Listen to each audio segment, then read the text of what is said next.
কোন এক রাতের আধারে আমার নবীজি চোখের পানি ফেলে ফেলে সেজদায় পড়ে ডুকরে ডুকরে কাঁদতেছিলেন। এমন সময় আম্মা জান আয়েশা সিদ্দিকা রাদিয়াল্লাহু তাআলা আনহা যখন দেখলেন ঘন্টা পার হয়, রাসূল নড়েন না, চড়েন না, চিমটি কাটলেন দেহের ভিতরে। আমার নবীজি নড়ে উঠলেন। সালাত শেষ করার পর রাসূল বলছেন, আয়েশা তুমি আমার দেহে চিমটি কাটলে কেন? বলছেন, ইয়া রাসূলুল্লাহ, আপনার নড়াচড়া নাই, মনে করলাম মরে গেলেন কিনা। আপনি তো নড়ছেন না, নড়াচড়াটা বন্ধ হয়ে গেছে। রাসূল বললেন, আয়েশা আমার যে তুমি চোখের পানি দেখতেছো, লাইয়ানজু আহাদুম মিনকুম, সে হাসরের ময়দানে কিয়ামতের দিন কোন ব্যক্তি নাজাত পাবে না। বলা হলো, আনতা, আপনিও নাকি? রাসূল বললেন, নাম, আমিও নাজাত পাবো না।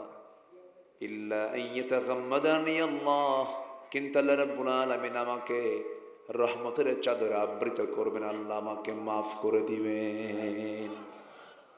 জোরে বলি সুবহানাল্লাহ। মঞ্চে কোনো আওয়াজ নাই, বুঝলাম না, মঞ্চে কোনো ক্লিয়ার আওয়াজ নাই। আমার কান কি হচ্ছে, দিচ্ছে না? দেন, অপারেটিং সিস্টেমটা বুঝতে হয়। হার্ট অফ মাহফিল, মাহফিলের প্রাণ হচ্ছে মাইক এবং সেটিং। যদি স্বামী স্ত্রী, হ্যাঁ না দিচ্ছে, স্বামী স্ত্রী বিয়ে শাদী হওয়ার পরে যদি দুইজন দুই ঘরে থাকে, কত কাম হবে? হ্যাঁ, তো এদের তো কাম দেখতেছে এরকমই।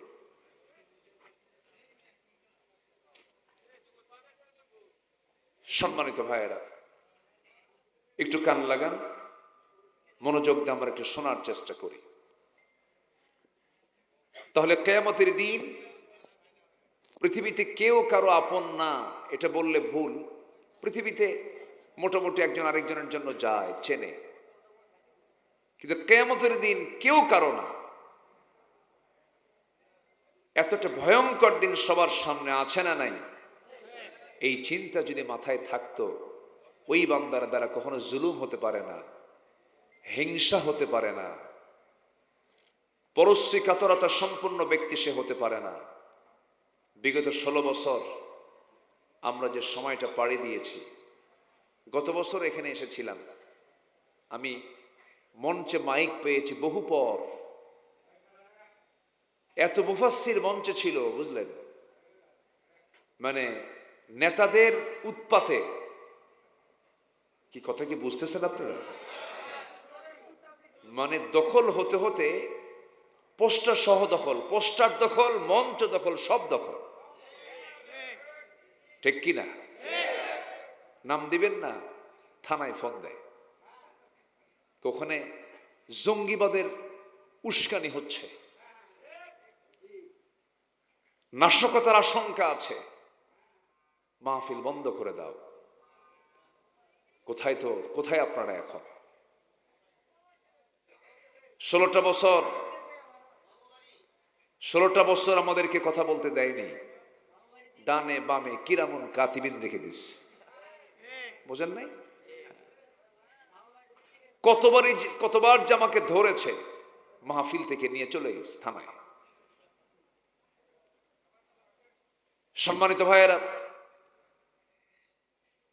মামলা শুরু হয়েছে আমার নামে 1998 সাল থেকে। প্রথম 1998 সালে, তারা তখন ক্ষমতায়। এই আমলেও আমাকে লক্ষ্য করে গুলি পর্যন্ত করা হয়েছে, মঞ্চে আগুন ধরিয়ে দেওয়া হয়েছে। সেক্রেটারিকে সেখান থেকে ধরে নিয়ে পিটায়া তাকে থানা হাজতে নিয়ে পরে মামলা দিয়ে তাকে জেলখানায় ঢুকানো হয়েছে। 3 দিন পরে করলো আমাকে লক্ষ্য করে গুলি, মাহফিল পণ্ড করে দিল, লাঠিচার্জ করলো। 3 দিন পরে একটা মামলা হলো, সেই মামলার আমি হলাম 1 নাম্বার আসামি। বুঝলেন কিছু? এই হচ্ছে অবস্থা। সম্মানিত ভাইয়েরা, সম্মানিত বন্ধুগণ, 2018 সালে হঠাৎ করে বাড়ি ঘেরাও করলো আমাকে ধরে নিয়ে চলে গেল থানায়। থানায় আমারে ওসি সাহেবের রুমে নিল। ওসি সাহেব আমার দিকে সালাম দিয়ে কয়, হুজুর আমারে মাফ করে দেন। আমি আপনার খুব অর্শনী, আমি আপনাকে খুব মহাব্বত করি, কিন্তু ধরতে বাধ্য হয়েছি, উপরের নির্দেশ। হুজুর বোঝেন তো, বউ বাচ্চা আছে, চাকরি বাঁচান তো ফরজ। তো বললাম ইমান বাঁচান তো নফল। মামলা একখান দিল, বলল হুজুর নির্বাচন পর্যন্ত একটু থাকেন, নির্বাচনটা মরা মানুষ দিয়ে হয়ে যাক। কি মানুষ দিয়ে হয়ে যাক? মরা মানুষ দিয়ে হয়ে যাক। ঢুকলাম জেলখানায়, দেখি এক বুড়ো চাচা, বৃদ্ধ চাচা, বয়স 80 থেকে 85 বছর। এই বৃদ্ধ চাচা আমাকে দেখে লম্বা একখান সালাম দিয়ে বলে, হুজুর আপনি জেলখানায় ঢুকছেন? খুব খুশি হইলাম। তো বললাম ঢুকলাম জেলে, আপনি হলেন খুশি, এটা কেমন কথা? বলে বাবাজি ওয়াজ শুনতে যাই, অনেক দূর থেকে শুনি, দেখি মুসাফা করার খুব শখ জাগে, পাই না কাছে, এত সুন্দর কাছে আসছেন, ধরা দিচ্ছেন, খুব ভালো হয়েছে। তো বললাম চাচা আপনার নামে মামলা কেন? নাতিপুতি তুই আপনি এই জায়গায় কেন আসছেন? বুড়া বয়সে, চামড়া কুচকে গেছে, দাঁতগুলো পড়ে গেছে। বলতেছে মজা করে, বাবাজি বোমা হামলা, বোমা হামলা, আমার নামে বোমা হামলার মামলা হয়েছে, আমি নাকি এই বুড়া হাতে নাকি হামলা করছি, বোমা মারছি। এই হলো চিত্র। সম্মানিত বন্ধুগণ, এই 16 বছরে জেলখানায় ছিল সাধারণ মানুষ বেশি না আলেম ওলামা বেশি? এই 53 বছর আলেম ওলামা কি কখনো ক্ষমতায় ছিল? ক্ষমতার মসনদে ছিল? তারা কি দোষ করলো? সবার কাছে বিষয়গুলো স্পষ্ট, কিন্তু শুধু একটাই কারণ ছিল, তাদের ক্ষমতাকে পাকাপোক্ত করার জন্য, কিচ্ছু না তাছাড়া। এই রোগ ফেরাউনের রোগ। কার রোগ বলেন তো? কার রোগ? ক্ষমতায় অবৈধভাবে টিকে থাকার যে চেষ্টা, এটা শুরু করেছে প্রথম হলো ফেরাউন। টিকতে পেরেছিল? টিকতে পারে নাই। 1600 বছর হায়াত পেয়েছিল ফেরাউন, এরা ছিল 16 বছর। সংখ্যার যে মিল হলো কেমনে বুঝলাম না। সেদিন এক শ্রোতার সামনে থেকে দাঁড়ায় বলে, হুজুর ওটা ছিল পুরুষ ফেরাউন আর এটা ছিল লেডিস ফেরাউন। সম্মানিত ভাইয়েরা, আমাদের মাথা থেকে একটা জগদ্দল পাথর সরে গেছে। আমরা সুন্দর করে দেশকে গড়তে চাই। জোরে বলি ইনশাআল্লাহ। কি দিয়ে গড়বেন? রাজি আছেন তো সবাই? সবাই কি রাজি আছেন? 53 বছর তো দেখলাম, কেউ 25 বছর, কেউ 16 বছর, কেউ 9 বছর, মাঝখান দিয়া মঈনুদ্দিন ফখরুদ্দিন, এনারা কয়েক বছর। সব দেখা শেষ। সবার নামের আগে মোহাম্মদ লাগানো আছে, সবার ধর্মের নাম ইসলাম। মুসলিম পরিবারের লোক হওয়ার পরেও তারা ইসলাম দিয়ে, কোরআন দিয়ে রাষ্ট্র চালান নাই। যদি চালাতেন, আজকে মুসলমানদের নামাজির সংখ্যা 5% হতো না, নামাজি হতো 95%, বেনামাজি থাকতো 5%। অতএব সব দেখা শেষ। আগামীর দেশ আমরা দেখতে চাই কোরআনের দেশ, ইসলামের দেশ। রাজি আছেন কারা কারা? হাত উঁচু করে দেখান।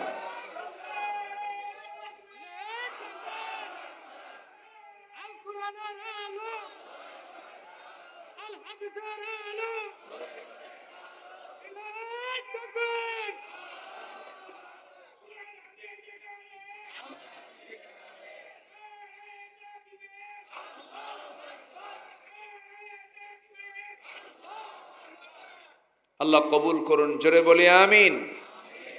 লাগাইছেন? ওয়াজ শেষে লাগাবে নাকি?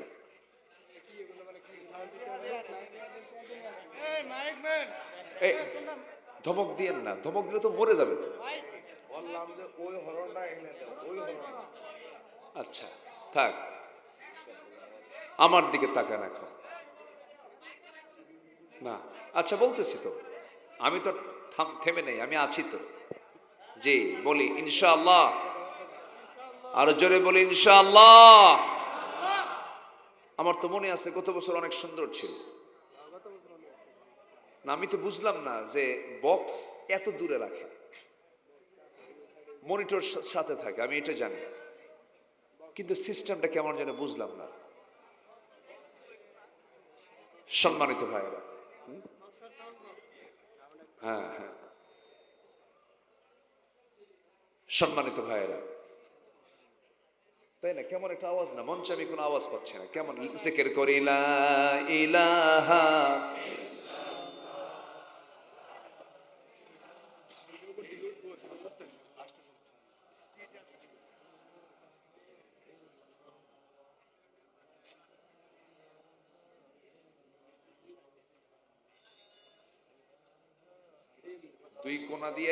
দুই কোণা দিয়ে দুটো মাইক দেন, ব্যাস হয়ে গেল তো। আপনার চতুর্থ আসমানে মাইক থুয়ে লাভ আছে?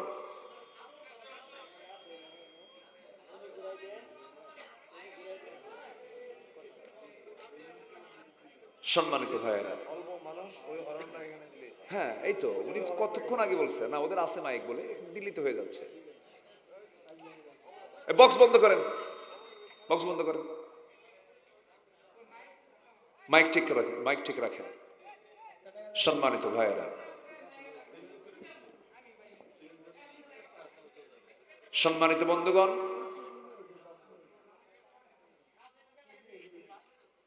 আমরা সবাই তো মরে যাচ্ছি, একদিন মরে যাব না আমরা? কখন মরবেন? যখন তখন। কখন মরবো আমরা? যখন তখন। যে কোনো মুহূর্তে আমরা দুনিয়া থেকে বিদায় হয়ে যাব। Everybody must be face before the day of resurrection. প্রত্যেকটা মানুষকেই মুখোমুখি হতে হবে পুনরুত্থান দিবসে। কার সামনে? আসতে বলবেন না, কার সামনে? আল্লাহর সামনে। আল্লাহ রাব্বুল আলামিন বলেন, ইযাস সামাউ ইনফাতারাত ওয়া ইযাল কাওয়াকিবু ইনতাসারাত ওয়া ইযাল বিহারু ফুজ্জিরাত ওয়া ইযাল কুবুরু বু'সিরাত আলিমাত নাফসুম মা কদ্দামাত ওয়া আখারাত। আল্লাহ রাব্বুল আলামিন সুন্দর করে বলছেন, যখন আকাশ ফেটে যাবে, তারকাগুলো চারিদিকে ছিটকে বিক্ষিপ্ত হয়ে যাবে, এরপরে সমুদ্র যখন ফেটে যাবে, উদ্গীরণ করে দেবে সবকিছু, কবর যখন খুলে দেওয়া হবে, কবরবাসী কবর থেকে বাঁশ যেমন সুন্দর করে বাঁশের নিচ থেকে ছোট্ট ছোট্ট বাঁশের কি বলে এটাকে এলাকায় কুরুল যেমন বের হয়, এমন করে মানুষ কবর থেকে উঠতে থাকবে। বু'সিরাত আলিমাত নাফসুম মা কদ্দামাত ওয়া আখারাত।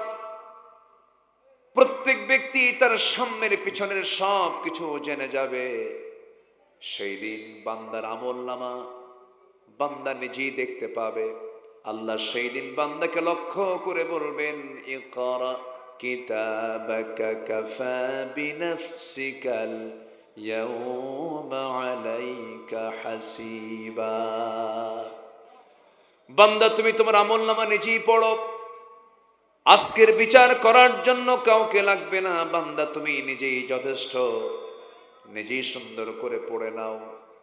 আমার বন্ধুগণ, আল্লাহ রাব্বুল আলামিন সেই দিনের ব্যাপারে বলছেন, এত কঠিন দিন সেই দিনটা। ওই আয়াতটা যখন ওমর ফারুক পড়তেন হাউমাউ করে কাঁদতেন। সে আয়াতটা হলো সূরা জিলজালের শেষ আয়াত, শেষ দিকের আয়াত, ফামান ইয়া'মাল মিসকালা যাররাতিন খায়রান ইয়ারাহু ওয়া মান ইয়া'মাল মিসকালা যাররাতিন শাররান ইয়ারাহু। সেই দিন যাররা পরিমাণ যে ভালো কাজ করবে তাও সে দেখবে, আবার যাররা পরিমাণ মন্দ কাজ করবে তাও সেদিন সে দেখতে পাবে। আমার বন্ধুগণ, কোনো কিছু আড়াল করার কোনো সুযোগ নাই, সব কিছু বান্দার সামনে স্পষ্ট হয়ে যাবে। সে আল্লাহর সামনে আমি আপনি যখন হাজিরা দিতেই হবে, আমি যখন হাজির হবই, আমাকে আপনাকে সেই প্রিপারেশন নিয়ে আল্লাহর সামনে হাজির হতে হবে। এক নাম্বার প্রিপারেশন হলো, সবচেয়ে বড় পুঁজি হলো ইমানটা নিয়ে হাজির হতে হবে। কি নিয়া বলেন? জোরে বলেন, কি নিয়া? ইমান নিয়ে যেতে হবে। কোন ইমান?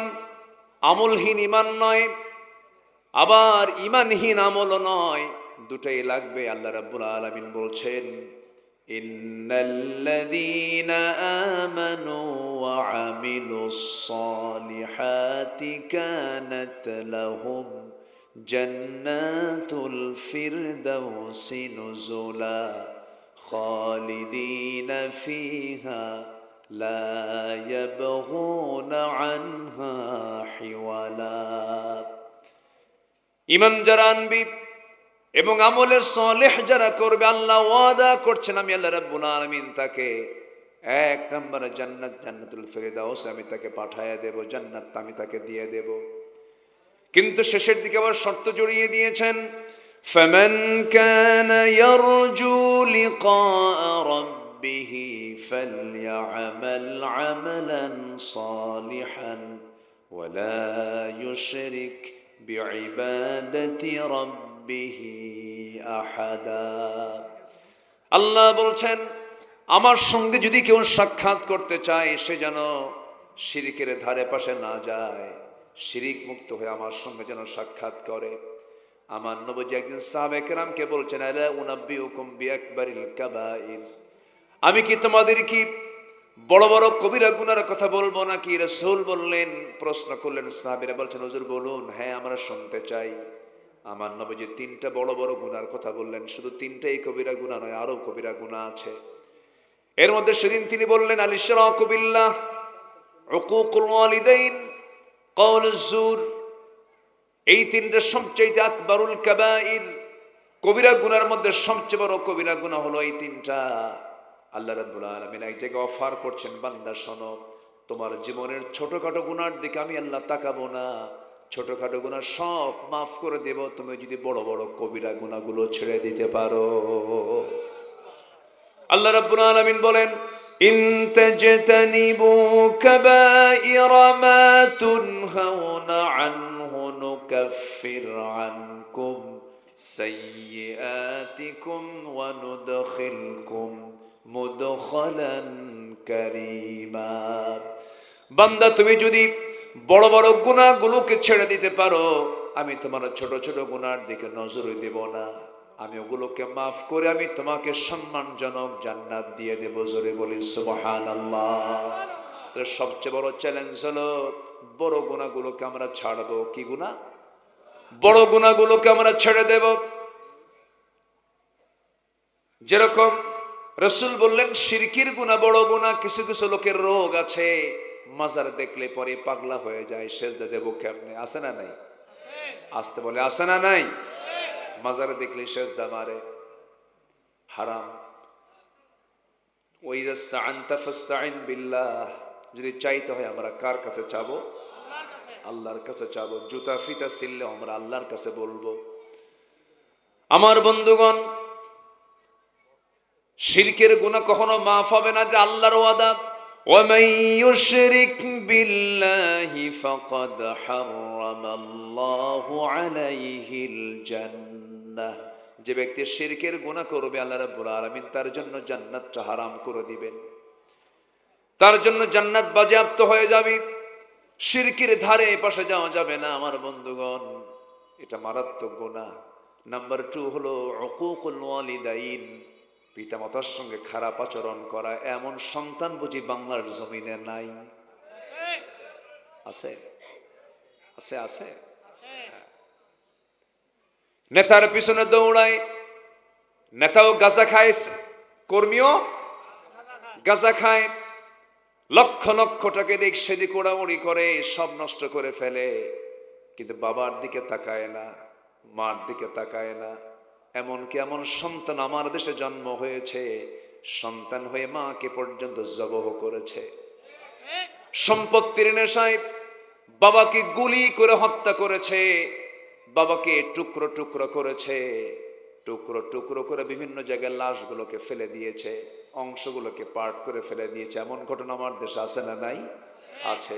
এই যে চিত্রগুলো চিত্রায়িত হচ্ছে, এর মূল কারণ হলো জাতি আজকে কোরআন থেকে কাছে না দূরে। দিনের জ্ঞান নাই তো।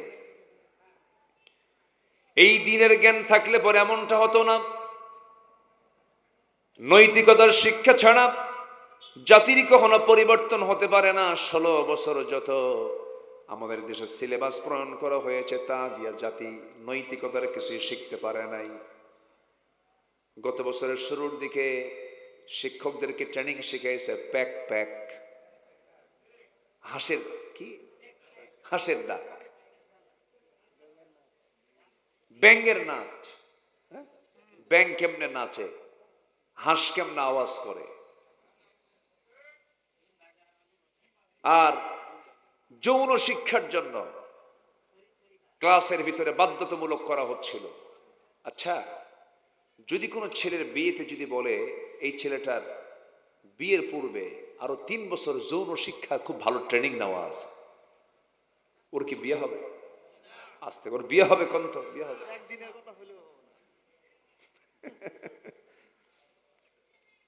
কিছু কিছু শিক্ষা তো ন্যাচারাল, আল্লাহ তাআলা এটা ন্যাচারাল স্বাভাবিকভাবে দিয়ে দিয়েছেন সবার ভিতরে। আল্লাহু আকবার বলেন। পাখি যে আকাশে ওড়ে, ট্রেনিং নিয়ে ওড়ে, ওর স্বভাবই তো আকাশে ওড়ার, আল্লাহ এরকম করে বানায় দিয়েছেন। যা করেছে, যা দেখিয়েছে, সম্মানিত বন্ধুগণ, এই যে একটা বিজয়, এই যে একটা পরিবর্তন এনে দিয়েছেন, তিনি আমার কে? আসতে বলবেন না, তিনি আমার কে?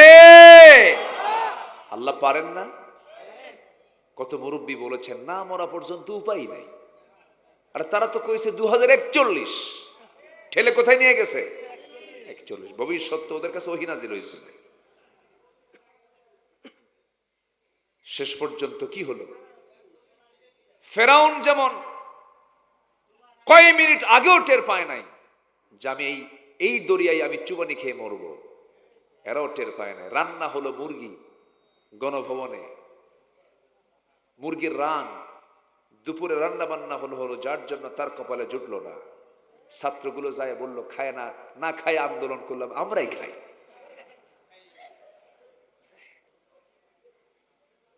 সম্মানিত বন্ধুগণ, সম্মানিত ভাইয়েরা, এখন আসল বিজয় আসেনি। আসল বিজয় যদি হয়ে যেত, সমাজে সুদ থাকতো না, সমাজে মদের বোতল থাকতো না, জেনার কারবার থাকতো না। সমাজ থেকে এই হারাম, সুদ, মদ, জুয়া, জেনা, চুরি এগুলো বন্ধ করার জন্য অবশ্যই বিধানের প্রয়োজন আছে না নাই? আসতে বলবেন না, আছে না নাই? যুব সমাজ, তোমরা সচেতন হয়েছ, সচেতন হয়েই থাকো। উন্নত চরিত্র গঠন করো, জান্নাতি চরিত্র গঠন করো, হুসনে খুলক নিয়ে আসো। শুধু এতটুকু তোমার যদি থাকে, আগামীর বাংলাদেশ তোমার হাতে চলে যাবে, তোমার হাতে চলে যাবে। তুমি দেশকে গড়বে, তুমি দেশকে গড়বে। ভাবছিলাম যুব সমাজ মনে হয় ডিভাইস আক্রান্ত হয়ে, মাদকাসক্ত হয়ে, অসৎ নেতৃত্বের সবলে পড়ে মনে হয় শেষ হয়ে গেছে। না, জাতে মাতাল তালে ঠিক ছিল। বলি আলহামদুলিল্লাহ, আলহামদুলিল্লাহ বলেন। জীবন দেওয়া এত সস্তা না। যত রক্ত লাগে দেব, প্রয়োজনে লোক পাঠাবো, আমি যাব না। এই লোক, এরকম লোক আছে না নাই বলেন? ওই সমস্ত ছাত্ররা কি তা করেছে? আল্লাহু আকবার। ইল্লা তানফিরু ইউআযিবুকুম আযাবান আলীমান ওয়া ইস্তাবদিল কওমান গায়রাকুম ওয়া লা তাদুররুহু শাইআ। ওরা পালায় নাই, ওরা সামনে গিয়েছে, পিঠ দেখায় নাই, বুক দেখিয়েছে। আল্লাহু আকবার বলেন। কে বিজয় দিয়েছেন? আজকে কে বিজয় দিয়েছেন? আল্লাহ। কি করে নাই তারা? আল্লামা সাইদের মতো মানুষটাকে কেমনে মারল? নির্দয়ের মতো মেরেছে তারা। অনেক কিছুই করেছে। অতএব যুবকরা, তোমাকে সচেতন হতে হবে, তোমার চোখ কান খোলা থাকতে হবে, তোমাকে নামাজি হতে হবে। অবৈধ কোনো সম্পর্কে জড়ানো যাবে না, তোমাকে পায়াস হতে হবে। আল্লাহ তুমি কবুল করো। জোরে বলি আল্লাহুম্মা আমিন। আরো জোরে আল্লাহুম্মা আমিন। সম্মানিত ভাইয়েরা, তাহলে পিতামাতার সঙ্গে খারাপ আচরণ করা যাবে? আসতে বলবেন না, যাবে? যাবে না। আমার বন্ধুগণ, কিন্তু আজকের সমাজে লক্ষণীয়, পিতামাতার সমাজের পরিবারের জন্য বোঝা হয়ে দাঁড়ায়। গত বছর নাটোরে একটা মাহফিল ছিল, এক মুরব্বী আমার কাছে চিঠি লিখেছেন। একজন বয়স্কা মা আমার কাছে কাঁপা কাঁপা হাতে একটা চিঠি লিখেছেন। সেই চিঠির বিষয়বস্তু হলো, হুজুর আমার সালাম নেবেন। আমার 3টা ছেলে, একটা মেয়ে। মেয়েটাকে বিয়ে দিয়েছি, ছেলে 3টাও বিয়ে করেছে। তাদের ঘরগুলো আমার ঘরের চতুর্পাশে। আমি 72 বছর বয়সে নিজের রান্না নিজেই করে খাই, নিজেই রান্না বান্না করি। আমার 3টা ছেলের বউ আছে, পরিবার আছে। আমার এই সন্তানগুলোর 3টা ঘরে 3 জনের রান্না হয়। সে রান্নার গন্ধগুলো আমার নাকে এসে ধাক্কা মারে, কিন্তু আমার রান্না এখনো নিজের রান্না নিজেই করতে হয়।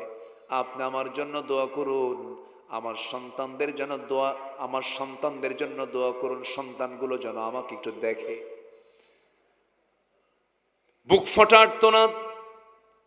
অথচ যেই মা ওই 3টা ছেলেকে, 3টা সন্তানকে একই হাড়িতে খাওয়ালেন, কিন্তু আজকে সেই 3 সন্তানের 3 বাড়িতে 3টা হাড়িতে রান্না হওয়ার পরেও এক মায়ের খাবার জোটে না। এটা কি আফসোস নয়? আফসোস। আমার বন্ধুগণ, আল্লাহ রাব্বুল আলামিন পিতামাতার অধিকারকে এত বেশি গুরুত্ব দিয়েছেন, যারা কোরআনটা পড়েন বুঝতে পারবেন।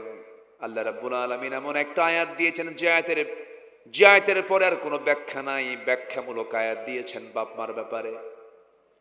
কোন ইঙ্গিত দিয়ে কথা বলেন নাই। বলেছেন, ইম্মা ইয়াবলুগান্না ইনদাকাল কিবারা আহাদুহুমা আও কিলাহুমা فلا تقل لهما اف ولا تنهرهما وقل لهما قولا كريما। জোরে বলুন আল্লাহু আকবার। ব্যাখ্যামূলক কথা।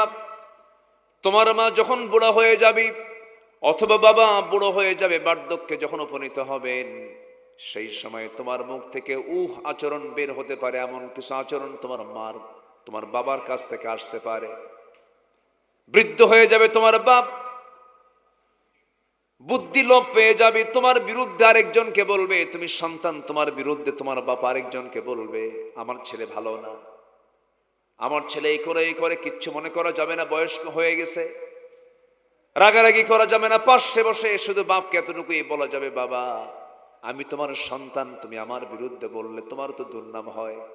সুন্দর করে বুঝতে পারেন, কিন্তু চোখ রাঙ্গায় কথা বলার ক্ষমতা নাই। এটা কে দিয়েছেন? কে অর্ডার দিয়েছেন? আল্লাহ। এই শিক্ষাগুলো আজকে শিক্ষায় নাই। সন্তানগুলো এইগুলো জানে না, এই সভ্যতায় গড়ে ওঠে নাই। এমন পরিবেশ আমরা আজকে দেখতে পাচ্ছি। এরকম সিচুয়েশন তৈরির মূল কারণ হলো কোরআনের জ্ঞানগুলো নাই, দ্বীনের জ্ঞানগুলো নাই। এরপরে কোনটা? নাম্বার 3 হলো কাউলুজ জুর। বাজে কথা যারা বলে, বেহুদা কথা যারা বলে, বেফাঁস কথা যারা বলে, মুখ থেকে কোনো হিসাব করে না। ইমানদারের মুখ থেকে যখন কথা বের হবে, সেই কথা হবে দলিলের মতো। দলিল লেখক যেমন লিখতে নিয়ে চিন্তা ভাবনা করে লেখে যেন একটা ভুলও না হয়, ঠিক তেমন ইমানদার যখন জবান থেকে কোনো কথা বের করবে, অত্যন্ত চিন্তা ফিকির করে কথা বের করবে, যেন চুল পরিমাণ কোনো ভুল যেন তার মুখ থেকে না বের হয়। ওয়াল্লাযীনা হুম قد أفلح المؤمنون الذين هم في صلاتهم خاشعون والذين هم عن اللغو معرضون। ওই সমস্ত মুমিনগুলো সফল কাম যারা তাদের মুখ থেকে অনর্থক কোনো কথা না বের করে। জোরে বলি আল্লাহু আকবার। এই জাতি কথা শিখবে কেমনে? জাতির নেতাদের কথার সাইজ আছে? কি বাজে কথা! কি বললো? খেলা হবে।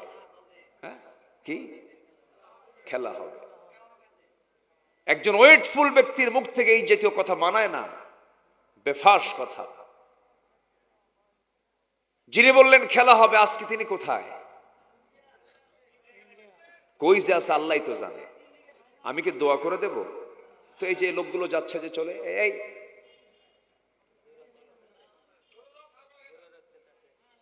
কি আমি কি আলোচনা চালিয়ে যাব? সবাই থাকতে রাজি আছেন তো?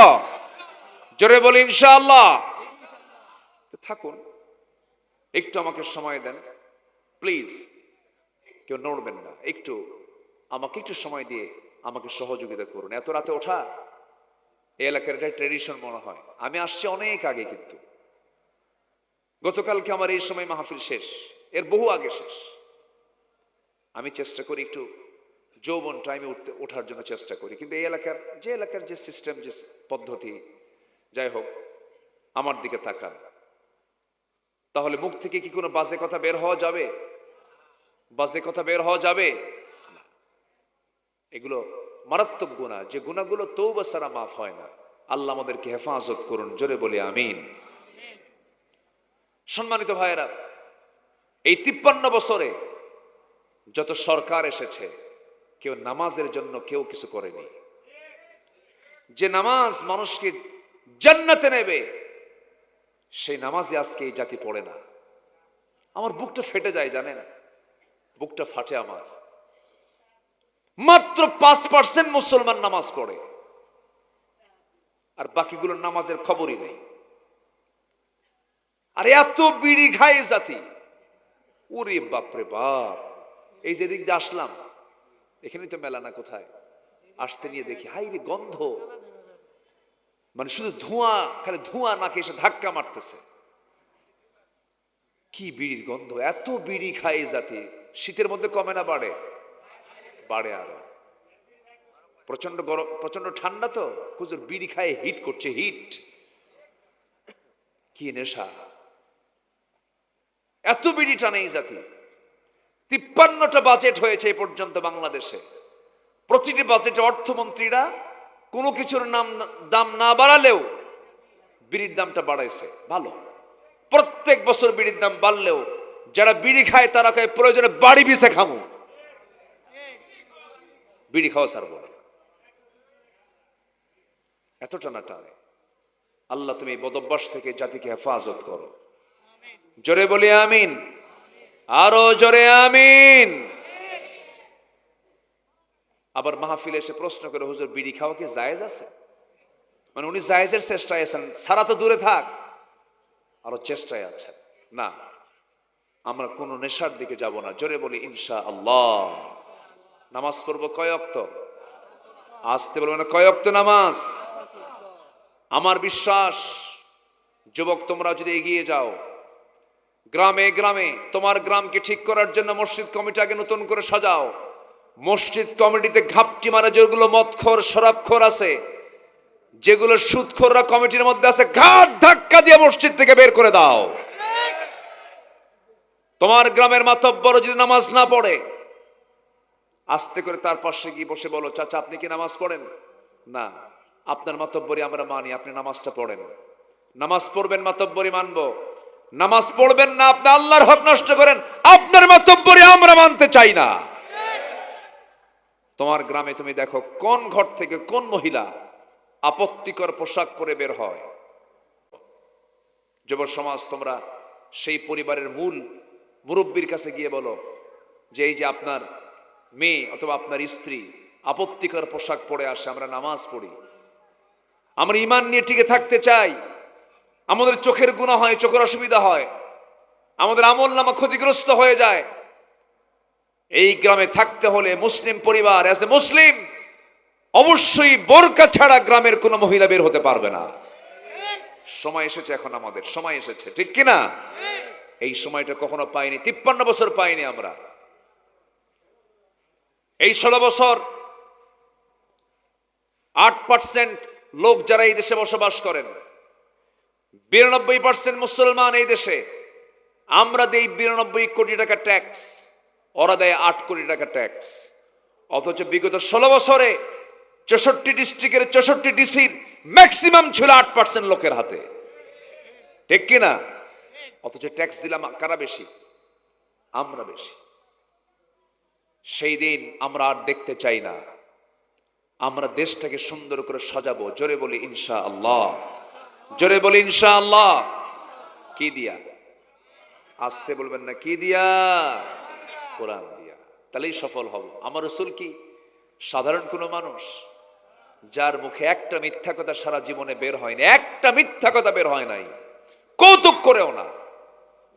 সেই নবীজি নবুয়ত পাওয়ার আগে কম চেষ্টা করেন। উনি তো মানবতার নবী ছিলেন। ওনার মন কাঁদত, সমাজকে কিছু দেবার জন্য ছটফট করত। হেল্পফুল ফুজুল গঠন করেছিলেন।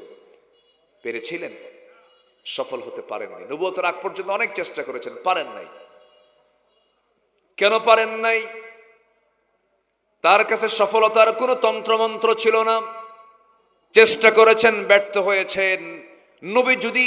নবীর অবস্থান থেকে এমন একজন মহান ব্যক্তি যদি, এত বড় ব্যক্তি যদি কোরআন ছাড়া চেষ্টা করে যদি ব্যর্থ হয়ে যান, আমি আপনি কেমন করে সফল হব? যে নেতা আপনার সামনে কোরআন ছাড়া নেতৃত্ব দিতে আসবে, যে ব্যক্তি আপনার সামনে ইসলাম ছাড়া অন্য কোনো বিষয় না আপনার সামনে দাঁড়াবে, শুধু বলবেন ভাই আপনি আমার কাছে আসছেন কি দাওয়াত নিয়া?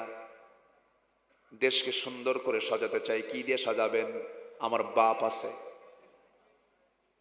আমার নেতা আছে, এরকম জাতীয় কথা যদি বলে, সেই সময় সোজা বলে ফেলবেন, শোনেন, কোরআন দিয়ে যদি সমাজ গড়েন ভালো কথা, ইসলাম দিয়ে যদি সমাজ গড়েন ভালো কথা, মানব। আপনি কোরআন ছাড়া ইসলাম ছাড়া যেই কথাই বলবেন সেই নেতৃত্ব আমরা মানব না। যদি খুব বেশি জোর প্রয়োগ করে, বেশি প্রেসার ক্রিয়েট করে, জুতা মারবেন। আসতে কন কেন? আসতে কন কেন? সব দেখছি তো আমরা, কোনো কিছু দেখা বাদ দেইনি, আমরা সব দেখা শেষ করেছি।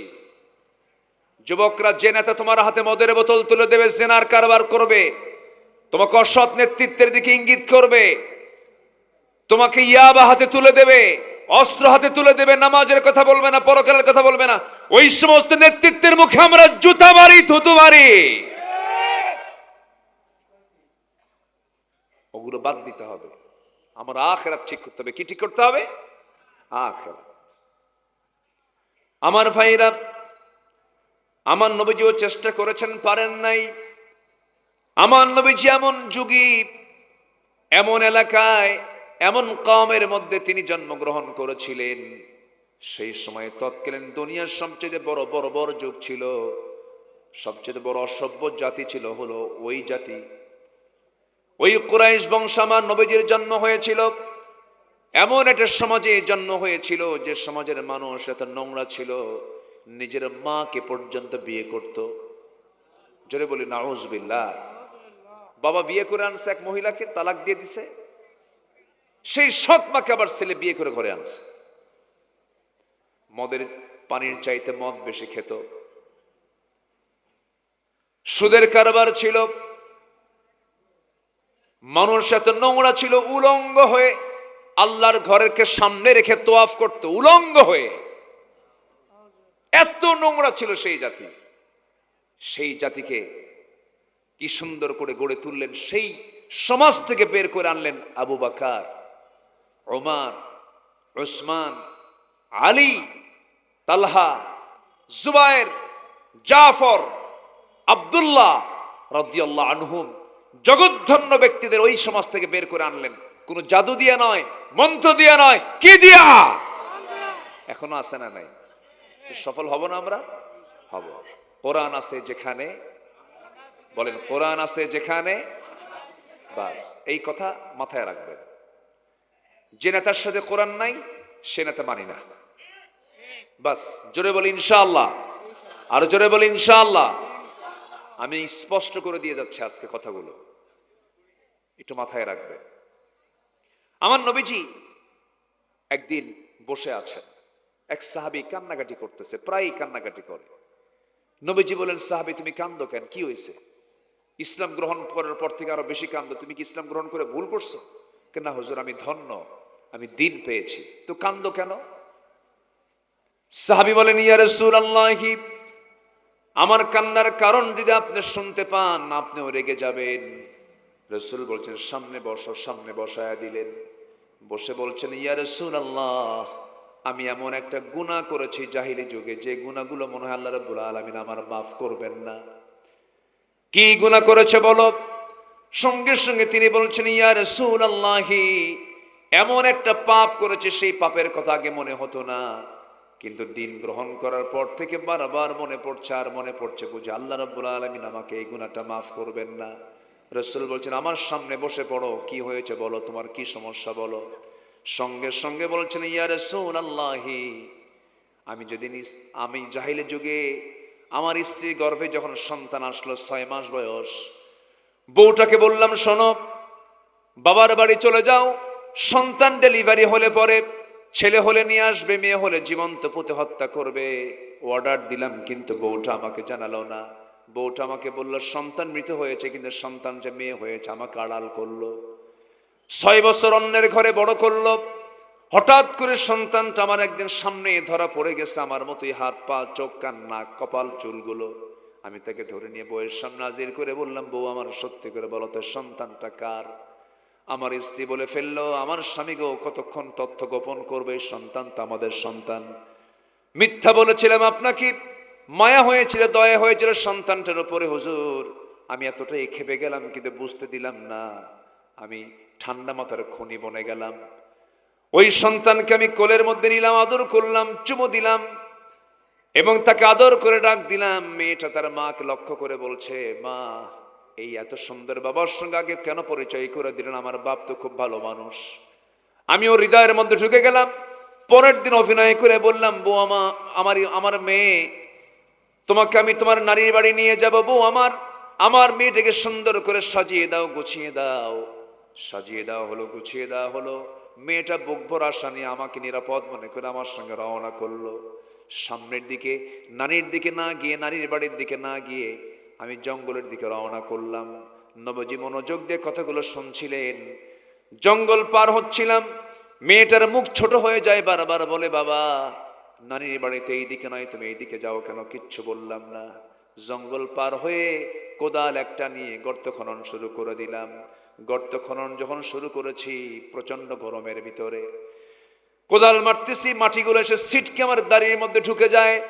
আর আমার মেয়েটা তার 5টা আঙ্গুল দিয়া খিলাল করে করে সেই মাটিগুলো সরাইয়া দেয়, সাফ করে বলে, আব্বা, তুমি গর্ত খনন কেন করছো? কি করবে তুমি এই গর্ত খনন করে? আমি কোদাল মারতেছি, ঘেমে যাচ্ছি, সেই ঘর্মাক্ত দেহটাকে আমার মেয়েটা গামছা দিয়ে মুছে মুছে দেয়, আর বলে, বাবা, কেন গর্ত খনন করছো? কিচ্ছু বললাম না। গর্ত খনন যখন শেষ হয়ে গেল, মেয়েটাকে আস্তে করে ডাক দিয়ে বললাম, মা, দেখো তো গর্ত খনন কেমন হয়েছে। আমার মেয়েটা সরল মনে, হুজুর, একদম সরল মনে, সাদা মনে মেয়েটা গর্তের কাছে চলে গেছে। গর্তের কাছে গিয়া উকি মেরে দেখতে লাগলো। আমি পিছন দিকে চলে আসলাম। পিছন দিকে চলে এসে এমন জোরে সজোরে ধাক্কা মারলাম, এক ধাক্কায় গর্তের মধ্যে পড়ে গেছে। চিত হয়ে পড়ে গিয়ে আবার সামনের দিকে আবার সোজা হয়ে চিত হয়ে 2টা হাত এক জায়গায় করে বলছে, বাবা, বুঝতে পেরেছি আমার এই জায়গায় আসার কারণ কি। তুমি আমাকে এখানে কেন নিয়ে এসেছো? আমার মার কথাই বাস্তব হয়েছে। তুমি আমাকে আজকে হত্যা করার জন্য এই জায়গায় নিয়ে আসছো। বাবা, আমি তোমাকে ওয়াদা দিচ্ছি, বাবা, তুমি আজকে আমাকে প্রাণে যদি একটা বারের জন্য বাঁচাইয়া দাও, মৃত্যু পর্যন্ত আমার এই চেহারা তোমার সামনে আমি কখনো দেখাবো না। হুজুর এত অনুনয় বিনয় করলো, এত আমার কাছে খুব জোর দাবি করলো, আমার চোখের সামনে কান্নাকাটি করলো। এই পাষাণ হৃদয় শিরকিয়াতের কারণে, জিহালাতের কারণে, সামাজিক কারণে দিল বিন্দু পরিমাণ দিল কাঁদলো না। হাতের মধ্যে পাথর নিলাম, পাথর নিয়ে তার কলিজা বরাবর এমন জোরে মেরে দিলাম, ফিঙ্কি দিয়ে রক্ত বের হয়ে গেল। ভিতরে থেকে আওয়াজ আসতেছে, বাবা, বাবা, আমাকে বাঁচাও। কিন্তু আমি পারলাম না। পাথর চাপা দিয়া, মাটি চাপা দিয়া, জনমের মতো চোখের সামনে নিজ হাতে নিজের সন্তানকে আমি খুন করে সে জায়গা থেকে চলে আসলাম। কোনোদিন এত মনে হয় নাই। যেদিন থেকে দিন গ্রহণ করেছি, যেন মনে হয় প্রত্যেকটা রাতে আমার সেই মেয়েটা আমাকে আব্বা আব্বা বলে ডাকে। আমার ঘুম হয় না। আমার নবীজি সাহাবীকে বুকের মধ্যে ভিতরে জড়াইয়া ধরলেন, জড়িয়ে ধরে কাদা কাদা কণ্ঠে বলছেন, ও আমার সাহাবী রে, ইসলাম তেমন একটা বিষয়ের নাম, দিন গ্রহণ করার পরে তোমার আল্লাহ রাব্বুল আলামিন এই বড় জটিল গুনাহ মাফ করে দিয়েছে। আমার ভাইরা, সেই যুগের মানুষগুলো এত পাষাণ ছিল, আর সেই যুগের মানুষগুলো কি এত সুন্দর। একটা শতবিভক্ত জাতিকে এক সুতার কাঠিতে আবদ্ধ করে সুন্দর মানুষ গড়ে তুলছেন, সুন্দর মানুষ সাজিয়েছেন, অন্য কোনো বিষয় দিয়ে নয়, কোরআন দিয়া। এই জন্য কোরআনের মাহফিল আমরা আসছি, কোরআন নিয়ে আমরা জীবনটা সাজাবো। জোরে বলি ইনশাআল্লাহ, আরো জোরে বলি ইনশাআল্লাহ। মানুষ ভালো হবে দুনিয়ার চিন্তায় না আখিরাতের চিন্তায়। কিসের চিন্তায় ভালো হবে বলেন? বলেন কিসের চিন্তা ভালো হবে? আখিরাতের চিন্তায় ভালো হবে। এই জন্য আল্লাহ রাব্বুল আলামিন বান্দাকে আবার বলছেন, এবার কি বলছেন দেখেন, ওয়াইদাল কুবুর বুআসিরাত আলিমাত নাফসুম মা কদ্দামাত ওয়া আখারাত। আল্লাহ তাআলা বলছেন প্রত্যেক ব্যক্তি তার সামনের পিছনের সবকিছু দেখতে, সবকিছু জেনে যাবে, তার কাছে সবকিছু স্পষ্ট হবে। এবার আল্লাহ তাআলা আমভাবে ডাকছেন মানব মণ্ডলীকে, ইয়া আইয়ুহাল ইনসানু মা গাররাকা বিরাব্বিকাল কারীমিল্লাযী খালাকাকা ফাসাওয়াকা ফাআদালাক ফি আইয়ি সূরাতিন মা শাআ রাক্কাবাক। দেখেন ১৫০০ বছর আগে কোরআন নাজিল হলো, এই সূরার এই আয়াতের মধ্যে আল্লাহ পাক সায়েন্স ঢুকায়া দিয়েছেন। জোরে বলেন সুবহানাল্লাহ। কি ঢুকায়া দিয়েছেন? সায়েন্স, বিজ্ঞান ঢুকিয়েছেন। অনেক রাত তো আমি গভীরে যেতে পারছি না। প্রথম যে আয়াত ৫টা নাজিল হয়েছে ওখানেও সায়েন্সের কথা আছে। খলাকাল ইকরা বিসমি রাব্বিকাল্লাযী খালাক খালাকাল ইনসানা মিন আলাক। আলাক শব্দটাই হলো একটা সায়েন্সের শব্দ, এমব্রায়োলজি। আল্লাহ তাআলা ভ্রূণ তথ্য এর মধ্যে ঢুকিয়ে দিয়েছেন। সম্মানিত ভাই, আল্লাহ পাক বলছেন, হে মানব মণ্ডলী, কিসে তোমাকে আমার স্মরণ থেকে তোমাকে দূরে রাখে? কিন্তু তোমাকে বানালো কে? আমাকে কে বানাইছেন? একটু জোরে বলেন, কে বানাইছেন? আমাকে বানাইছেন কে? অসুন্দর না সুন্দর করে? অসুন্দর না সুন্দর করে? সুন্দর করে বানিয়েছে। সবচেয়ে বেশি সুন্দর করে বানানো হয়েছে মানুষকে। আকাশ সুন্দর না মানুষ সুন্দর? সূর্য সুন্দর না মানুষ সুন্দর? চন্দ্র সুন্দর না মানুষ সুন্দর? মানুষ সুন্দর। আমরা না হয় দোয়া করে দিই নাকি? এই যে লোকগুলো ওঠানামা করে আবার আসেও দেখি, ও চাপ টাপ সেরে আবার আসতেছে না? হ্যাঁ বসেন, আসা যাওয়ার উপরই আছে। আলহামদুলিল্লাহ। আল্লাহ তুমি মাহফিলকে কবুল করে নাও। জোরে বলি আল্লাহুম্মা আমিন। সম্মানিত ভাইয়েরা, আল্লাহ বলছেন তিনি তোমাদেরকে কত সুন্দর সুঠাম করে এবং সুসামঞ্জস্য করে বানিয়েছেন, লেভেল করেছেন। আল্লাযী খালাকাকা ফাসাওয়াকা ফাআদালাক, ইতিদাল করেছেন। চোখটা উঁচু নিচু করেছেন না সমান জায়গায় রেখেছেন? সমান। ছোট বড় না এক সমান? এক সমান। দুটো কান লেভেল করেছেন। আল্লাহ রাব্বুল আলামিন বলেন, আলাম নাজআল লাহু আইনাইনি ওয়া লিসানান ওয়া শাফাতাইনি ওয়া হাদাইনাহুন নাজদাইন। বান্দারা, আমি তোমার টানা টানা চক্ষু দিয়েছি, দুটো ঠোঁট দিয়েছি, জিহ্বা দিয়েছি। পৃথিবীর কেউ তোমাকে এগুলো দেয় নাই। অতএব তোমার যখন আজানের সময় হয়ে যাবে, নামাজের সময় যখন হয়ে যাবে, এই নাক এই কপালটা জমিনে ঠেকিয়ে আমাকে খুশি করার জন্য চেষ্টা করবে বান্দা। বান্দা যখন নামাজের নিয়তে যখন ওযু বানায়, দুইটা হাত ধৌত করলে দুটো হাতের সগীরা গুনাহগুলো মাফ হয়ে যায়। মুখমণ্ডল যখন ধৌত করে মুখের সগীরা গুনাহগুলো মাফ হয়ে যায়। মাথা যখন মাসে করে মাথার সগীরা গুনাহগুলো মাফ হয়ে যায়। বান্দা যখন ওযু বানায়া মসজিদের দিকে রওনা দিয়ে দেয়, প্রত্যেকটা কদমে কদমে নেকি লেখা শুরু হয়ে যায়। বান্দা যখন নামাজে দাঁড়ায়, আল্লাহ বান্দার সামনে দাঁড়ায়া যান। আল্লাহ বান্দার সামনে দাঁড়িয়ে বলেন, বান্দা তুই কি চাস? আলহামদুলিল্লাহি রাব্বিল আলামিন, হামিদানি আবদি, আর রহমানির রহিম, আসনা আলাইয়া আবদি, মালিক ইয়াউমিদ্দিন। আল্লাহ বলেন, মাজ্জাদানি আবদি, ইয়াকা না'বুদু ওয়া ইয়াকা নাস্তাঈন। আল্লাহ বলেন, হাদা বাইনি ওয়া বাইনা আবদি। বান্দা তুই আমার কাছে কি চাস? প্রাণ খুলে চেয়ে নে। ইহদিনাস সিরাতাল মুস্তাকিম থেকে শুরু করে নিয়া ওয়ালাদ-দাল্লিন পর্যন্ত যখন বান্দা বলে, আল্লাহ বলেন, বান্দারে এতক্ষণ ধরে তুই আমার কাছে যা যা চাইলি সমস্ত চাওয়া আমি আল্লাহ রাব্বুল আলামিন কবুল করে নিলাম। বান্দা যখন সিজদায় চলে যায়, আল্লাহ সব ফেরেশতাদেরকে ডাক দিয়ে বলেন, ফেরেশতারা দেখ আমাকে দেখে নাই, রাসূলকেও দেখে নাই, কোরআনকে দেখে বিশ্বাস করে আমাকে কেমন করে সেজদা দিচ্ছে, তার কপালটা লুটিয়ে দিয়েছে মাটিতে জমিনে। ও ফেরেশতারা সাক্ষী থাক, এই সমস্ত বান্দার তামাম জিন্দেগীর গুনাহগুলোকে মাফ করে আমি আল্লাহ রাব্বুল আলামিন তাদের জন্য জান্নাতের বাজেট পাস করে দিলাম। নামাজ পড়বেন কারা কারা? 5 ওয়াক্ত নামাজ পড়বেন কারা কারা? একটু হাত তুলে দেখান দেখি। জোরে বলি ইয়া আল্লাহ, আরো জোরে ইয়া আল্লাহ, ইয়া রহমান, ইয়া রহিম। আমাদেরকে 5 ওয়াক্ত সালাত আদায় করার তৌফিক তুমি আল্লাহ দিয়ে দাও। জোরে বলি আমিন, আরো জোরে আমিন, আরো জোরে আমিন। হাত নামান।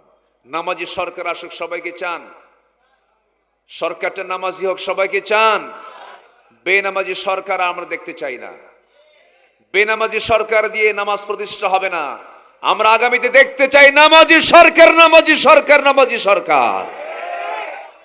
রাজি আছেন কারা কারা? হাত উঁচু করে দেখান তো দেখি। কেউ তো স্লোগান দেন না।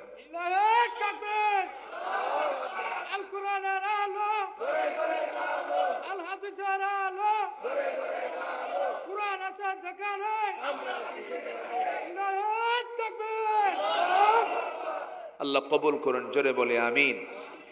কষ্ট পাচ্ছেন মনে হয়? সমস্যা নাই তো? বলি আলহামদুলিল্লাহ। সম্মানিত ভাইয়েরা,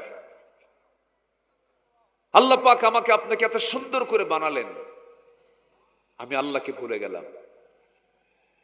আমি আল্লাহকে ভুলে গেলে কি আল্লাহর কোনো যায় আসে? আল্লাহর কোনো যায় আসে? তবে একটা প্রশ্ন করবো, বলুন তো, আল্লাহ আমাকে বেশি ভালোবাসেন না আমি আল্লাহকে বেশি ভালোবাসি? বলেন বলেন। যদি আল্লাহ আমাকে বেশি না ভালোবাসতেন, যে আকাম কুকাম গুলো করি, হ্যাঁ, থাকতে পারতাম? থাকতে পারতাম আমরা? এত কিছু করার পরেও সূর্যের আলোটা আল্লাহ পাক কি সুন্দর করে দিচ্ছেন, কি সুন্দর করে বাতাস দিচ্ছেন, জমিনে যা লাগাচ্ছি তাই হচ্ছে। সুবহানাল্লাহ বলবেন না? সুবহানাল্লাহ বলবেন না? কে দিচ্ছেন? কে দিচ্ছেন? আল্লাহ বলছেন, বান্দা আমাকে ভুলে যেও না। তুমি কি জানো, তুমি যখন হেঁটে আসো আমার দিকে, আমি তোমার দিকে দৌড়ায় যাই। তুমি যখন আমার দিকে 1 হাত আগাও, আমি তোমার দিকে 10 হাত আগাই। এই হাদিসটা যখন আমি পড়ি, তখন আমার কাছে মনে হয় আল্লাহ আমাদের সবাইকে মাফ করে দিবেন। কিন্তু যখন ওই আয়াতগুলো আমার চোখের সামনে ভাসে, লিমানিল মুলকুল ইয়াউম, আজকের দিনে রাজত্ব কার, এই আয়াতগুলো আবার আমাকে খুব ভাবিয়ে তোলে। সম্মানিত ভাইয়েরা, পরকাল ভীতি ছাড়া মানুষ ভালো হবে না। আজকে মুহতারাম সভাপতি মহোদয় আমাকে বলেছেন, আপনি একটু কিয়ামতের উপরে, একটু আখিরাত নিয়ে কিছু কথা বলবেন। আমি সূরা ইনফিতারটা ছাড়া, সূরা ইনশিকাক ছাড়া, সূরা তাকবীর ছাড়া, রাসূল তো বলেই দিয়েছেন, আমি শুরু করেছি, এই 3টা সূরার চাইতে উত্তম কোন সূরা কিয়ামতের উপরে আর নাই। আছে সব জায়গায় কিয়ামতের নিয়ে আল্লাহ বলেছেন, কিন্তু এই সূরাগুলোর মধ্যে একদম বিস্তারিত আল্লাহ তাআলা বলে দিয়েছেন। আর আমার নবীজি যখন পড়তেন এগুলো, আমার নবীজি হাউমাউ করে কাঁদতেন। আকাশটা ফেটে পড়বে, কোথায় যাবেন আপনি বলেন? কোনো শক্তি নেই। কার সাহায্য ছাড়া? কার সাহায্য ছাড়া? আল্লাহর সাহায্য ছাড়া। সামান্য বিজলি চমকালি আমরা ভয় অস্থির হয়ে পড়ি। আর আকাশ যখন ফেটে পড়বে, যাবেন কোথায়? কোথায় যাবেন আপনি? দিন শেষে আমার বন্ধু কেউ না, দিন শেষে আমার বন্ধুকে, আজকে দিন শেষে আমার বন্ধুকে। আজকে মরে যান, সন্তানগুলো সম্পদ নিয়ে মারামারি করবে, বউটা কি আরেক জায়গায় বিয়ে বসবে, যদি কম বয়সী হয় বাপ মা জোর করে বিয়ে দেবে, বউটা চলে যাবে অন্যের ঘরে, পরে বলবে আব্বা তোমরা আমাকে জোর করে বিয়ে দিয়েছো, কিন্তু ভালোই করেছো, আগের স্বামীর চাইতে এই স্বামীটা আরো ভালো আমার, আপনি শেষ। সন্তান এতিম হয়ে যাবে, সব পর। কে বলেছে পৃথিবীর মানুষ আমার আপন? কেউ না, শুধুমাত্র আমার আপন কে? আসতে বলবেন আপন কে? এই জন্য চিন্তা করে আমরা সাজাবো দুনিয়া না আখিরাত? কি সাজাবো, দুনিয়া না আখিরাত? আখিরাতকে সাজাবো। কিন্তু আল্লাহ বলছেন বান্দারে, কাল্লা বাল তুকাযযিবুনা বিদ্দীনি ওয়া ইন্না আলাইকুম লাহাফিযিন কিরামান কাতিবিন ইয়ালামুনা মা তাফআলুন ইন্নাল আবরারা লাফি নাঈমিন ওয়া ইন্নাল ফুজ্জারা লাফি জাহিম। জোরে বলুন আল্লাহু আকবার। কিন্তু বান্দা, তোমরা শেষ বিচার দিবসকে তোমরা অস্বীকার করো কেন? শেষ বিচার দিবসকে তোমরা মিথ্যা মনে করছো। না না, মিথ্যা মনে করা যাবে না। আল্লাহ তোমাদের উপরে পরিদর্শক নিযুক্ত করেছেন, লাহাফিযিন। আল্লাহ তোমাদের সব কিছু অবলোকন করছেন, দেখছেন। কিরামান কাতিবিন ইয়ালামুনা মা তাফআলুন। সম্মানিত ফেরেশতারা, লেখকরা, যা তোমরা করছো অটো রেকর্ড হয়ে যেতেছে। দুনিয়ার সামান্য বুদ্ধি দিয়ে যদি আমার আলোচনা এখানে রেকর্ড হয়, কি বলছি, কি করছি, কেমন করে কথা বলছি যদি রেকর্ড করতে পারে, আল্লাহ রাব্বুল আলামিনের ক্যামেরা মনে হয় খুব দুর্বল। হ্যাং মারে, হ্যাং মারে। আমার আপনার ক্যামেরা হ্যাং মারবে, আমার আপনার ক্যামেরা নেটওয়ার্ক পাবে না, সমস্যা হবে। কিন্তু আল্লাহর ক্যামেরা এমন ক্যামেরা যার চাইতে উন্নত ক্যামেরার নাই। কিরামান কাতিবিন ইয়ালামুনা মা তাফআলুন। আল্লাহ রাব্বুল আলামিন সব রেকর্ড করে দিচ্ছেন। সেদিন শুধু রেকর্ডটা ছেড়ে দিবেন, তোমার যৌবনকালটা এই কাজে করেছো ব্যয়, তুমি এইগুলো আকাম কুকামগুলো করছো। সেদিন লজ্জায় আমরা আল্লাহর সামনে দাঁড়াতে পারবো না।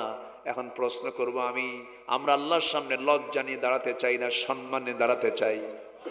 কি নিয়া ডান হাতের আমল নামা নিয়ে আমরা আল্লাহর সামনে হাজির হব। আমার বন্ধুগণ, এবার বলছেন আল্লাহ তাআলা বলছেন দুটো আত্মা, একটা হলো ফুজ্জার আর একটা হচ্ছে আবরার। নেককার বান্দা যারা, আবরার যারা, নেককার বান্দারা, আল্লাহ রাব্বুল আলামিন বলছেন 8টা জান্নাতের একটা জান্নাত আমি তাদেরকে দেব। ইন্নাল আবরারা লাফি নাঈম। যারা পুণ্যবান আত্মা, যারা ভালো আত্মা, যারা ভালো কাজ করেছে, নেক আমল যারা করেছে, তারা জান্নাতুন নাঈমের মধ্যে থাকবে। আর যারা গুনার কাজে যারা লিপ্ত ছিল, জিনার কাজে যারা লিপ্ত ছিল, মানুষকে ঠকাতো, যারা ওজনে কম দিত, নেওয়ার সময় বেশি নিত, এই সমস্ত লোকগুলো পাপীরা অবশ্যই যাবে জাহান্নামে।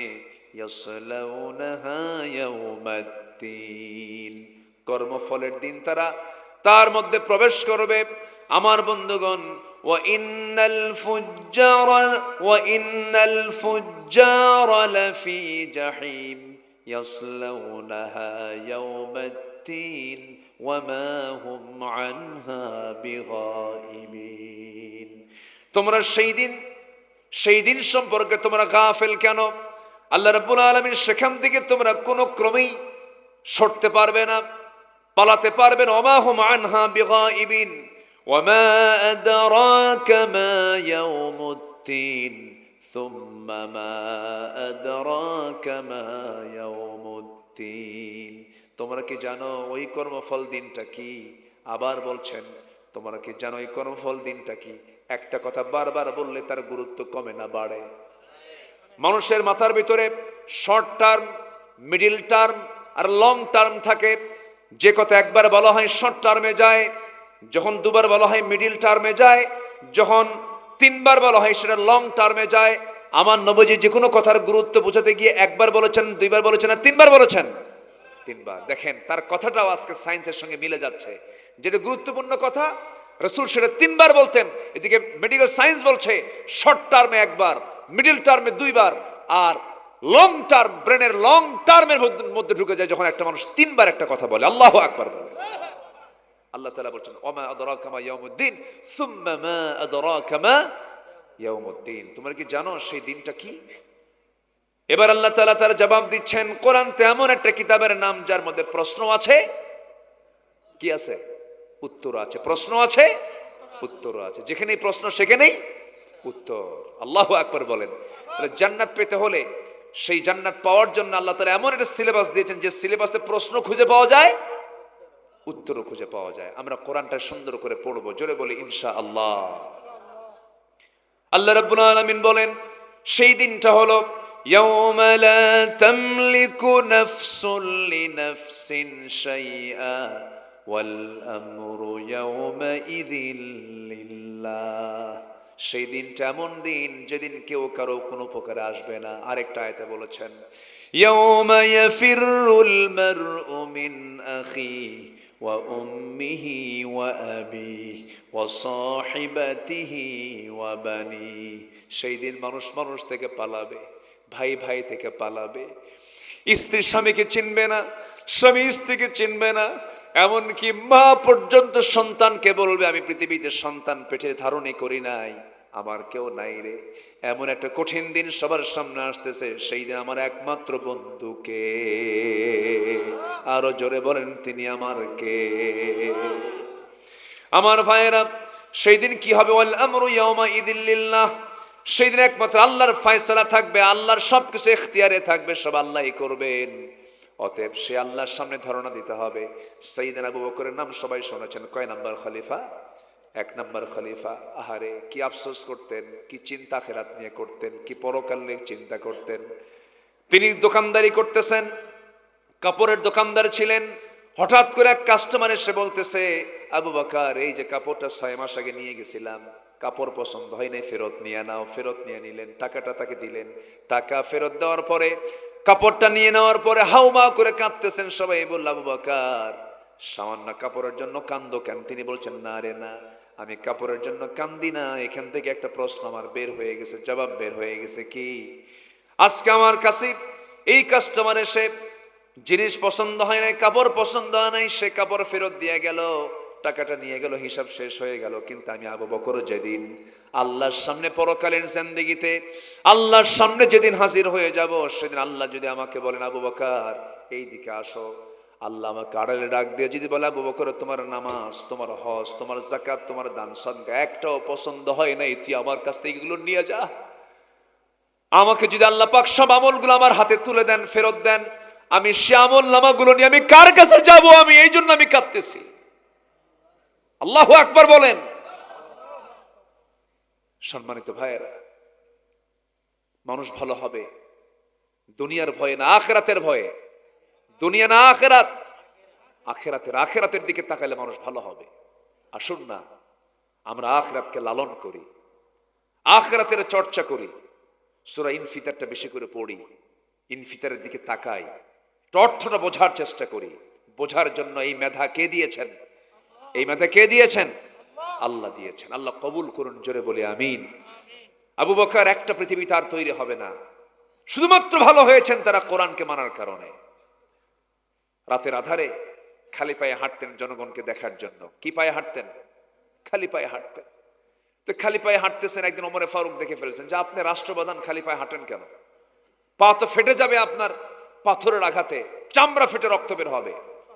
সাইয়েদনা আবু বকর বলেন, ওরে ওমর, আমি তো এমনি হাঁটি না খালি পায়ে। খালি পায়ে হাঁটার কারণ হলো খড়ম জুতার সঙ্গে যখন পাথরের ঘর্ষণ লাগবে আওয়াজ হবে। এই আওয়াজটা যদি ঘুমন্ত কোনো নাগরিকের কানে চলে যায়, তার ঘুম যদি ভেঙ্গে যায়, কিয়ামতের দিন আমি আবু বকর আমাকে আসামির কাঠগড়ায় দাঁড়াতে হবে। কিসের ভয়? কিসের ভয়? আল্লাহর ভয়, আখিরাতের ভয়। বিচার হবে। একটা নাগরিক ঘুমাচ্ছে, জনগণ ঘুমাচ্ছে, ঘুম যেন নষ্ট না হয় এই জন্য তিনি জুতা পায়ে না দিয়ে খালি পায়ে হেঁটেছেন। আর আমার দেশের একটা নেতা ঢাকা থেকে আসবেন জামালপুরে, অথবা একটা মন্ত্রী আসবেন, প্রেসিডেন্ট আসবেন, 6 ঘন্টার জন্য রাস্তা বন্ধ। ওই সমস্ত নেতৃত্ব আর মানি না আমরা। নিজের মেয়েদের নেচার আছে একটু, তাদের তো মেনস্ট্রুয়াল টাইম থাকে। আমার আলোচনা শুনতেছে কিনা জানি না। মেনস্ট্রুয়াল টাইম যখন শুরু হয়ে যায়, এখানে আলেম ওলামা আছেন, 3 থেকে 10 দিন পর্যন্ত এটা টাইম ডিউরেশন, কিন্তু তারা ঠেলে নিয়ে যায় 20 দিন পর্যন্ত। এটা মেয়েদের একটা স্বভাব। ম্যাক্সিমাম মেয়েদের মধ্যে এই স্বভাবটা আছে। না মা, এগুলো করা যাবে না। নামাজ গুরুত্বপূর্ণ বিষয়, পড়বেন। কোন স্ত্রী যদি নামাজ না পড়ে, স্বামী তাকে শাসন করতে পারবেন 4টা কারণে। কয়টা কারণে বলেন তো? 4টা কারণে। আমার মায়ের এখন মনে মনে চিন্তা করতেছে, হুজুর আপনি এতক্ষণ ভালোই ছিলেন, লক্ষণ তো খারাপ, শাসনের অর্ডার দিয়ে যাচ্ছেন, কি যে কি দিয়েছে পিটাবে আল্লাহ জানে। শুনবেন? শুনবেন? কি পিটানোর জন্য? হ্যাঁ, না আমলের জন্য? আমলের জন্য। 4টা কারণে আপনি শাসন করতে পারবেন। কিন্তু শাসন যে করবেন, কি দিয়ে শাসন করবেন একটা কথা আছে। 4টা কারণে যদি নামাজ না পড়ে, এক কি না পড়ে, নামাজ না পড়ে। নাম্বার 2 হলো রোজা না রাখলে পরে। নাম্বার 3 স্বামীর আনুগত্য না করলে পরে।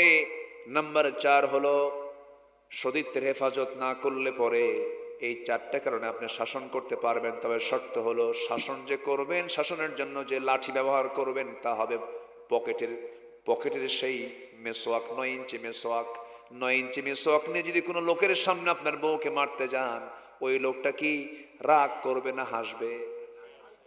চান্সে ছিলেন, উপায় নাই, মারার কোনো কায়দাই নাই ইসলামে। রসুল কোন স্ত্রীকে মেরেছেন এমন কোন হাদিস আছে?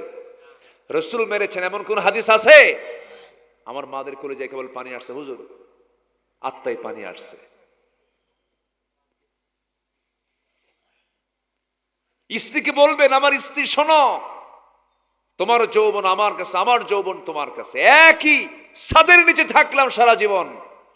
তুমি কি চাও না আমরা জান্নাতে আমরা দুজন মিলে একসঙ্গে থাকতে চাই?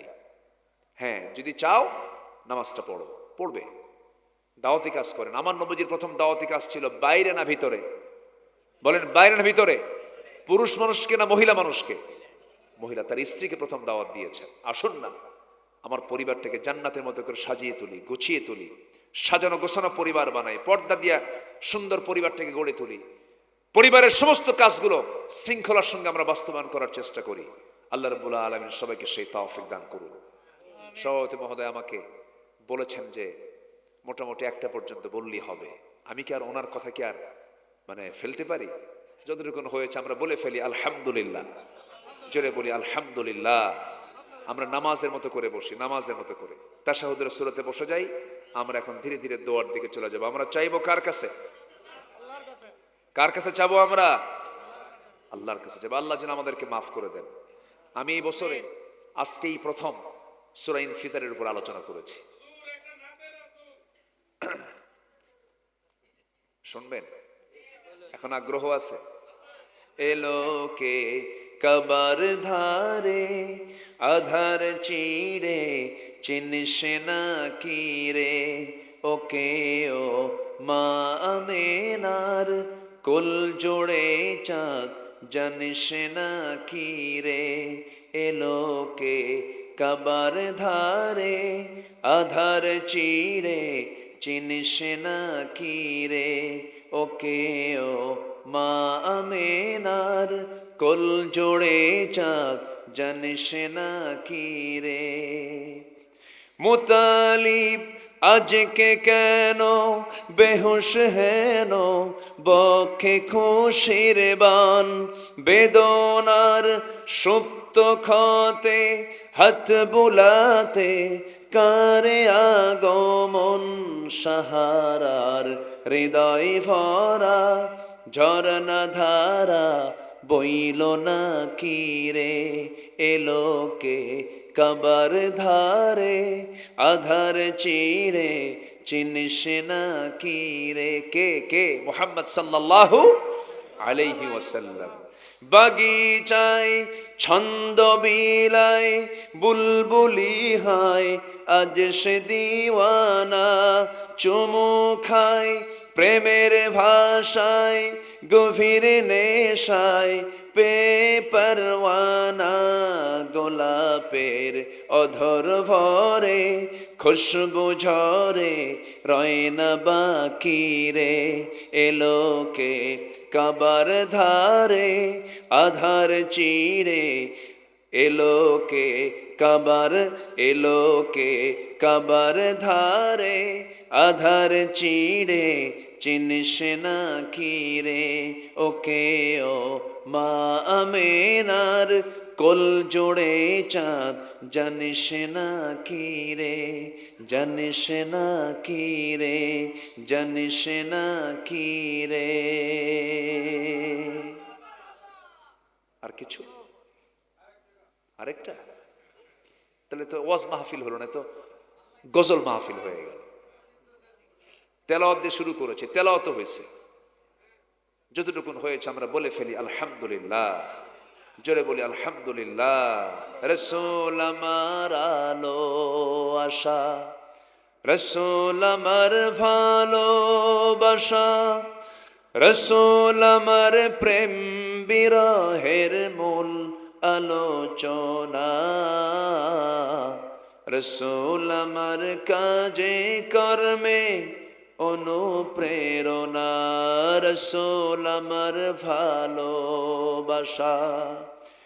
যখন দারুণ দুঃখ নামে আমার জীবন জোড়ে, বিপদ আপদ মুসিবতে মরি পড়ে পড়ে, তখন তোমার শৈশব কৈশোর জোড়াই সান্ত্বনা, রসুল আমার কাজে কর্মে অনুপ্রেরণা, রসুল আমার ভালোবাসা। আশাহত জীবন যখন দুর্বিষহ লাগে, ব্যর্থ এবং পরাজিত স্মৃতিগুলো জাগে, তখন তোমার বদর উহুদ জোড়াই যন্ত্রণা, রসুল আমার কাজে কর্মে অনুপ্রেরণা, রসুল আমার ভালোবাসা। এত আসতে মারহাবা। আমরা এখন দোয়া করবো, আমরা চাইবো কার কাছে? আল্লাহর কাছে। আল্লাহুম্মা আমিন।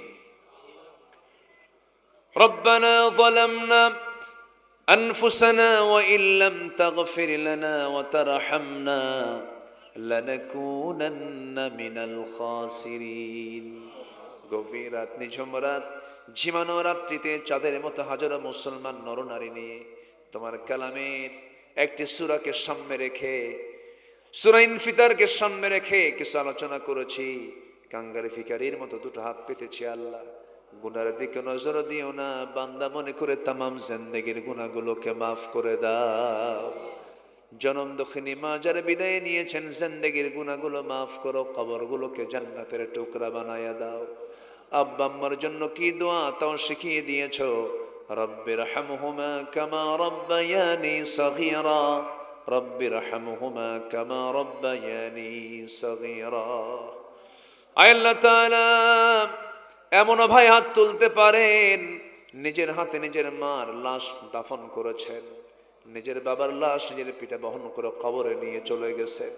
সে আব্বা আম্মা যারা চলে গেল রে, জিন্দেগির গুনাহগুলো মাফ করো, কবরগুলোকে জান্নাতের বাগিচা বানায়া দাও।